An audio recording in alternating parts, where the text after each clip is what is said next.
વિદ્યાર્થી મિત્રો, હવે આપણે જોઈશું વિદ્યુત સ્થિતિમાનનું પારિમાણિક સૂત્ર. તો વિદ્યુત સ્થિતિમાનનું પારિમાણિક સૂત્ર લાવવું હોય તો પહેલાં તો વિદ્યુત સ્થિતિમાન એટલે કે વોલ્ટેજ, એના 2 થી 3 સૂત્રો છે.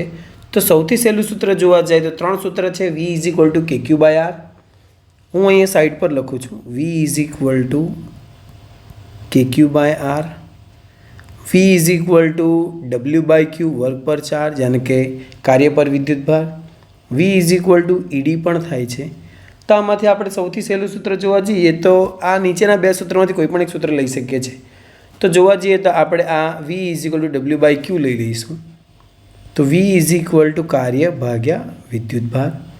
તો કાર્ય એટલે બળ ગુણ્યા અંતર છેદમાં Q. હવે બળનું પારિમાણિક સૂત્ર મેં કીધું તેમ દરેક વિદ્યાર્થીએ બળનું પારિમાણિક સૂત્ર યાદ જ રાખીને ચાલવાનું છે. એ થઈ જશે M1 L1 T - 2. નહીં યાદ રહે તો F = ma. M એટલે દળ ને A એટલે પ્રયોગ. પ્રયોગનો થઈ જશે મીટર/સેકન્ડ સ્ક્વેર. એટલે M1 L1 T - 2 થઈ જશે. ડિસ્ટન્સ D અંતર એટલે L1.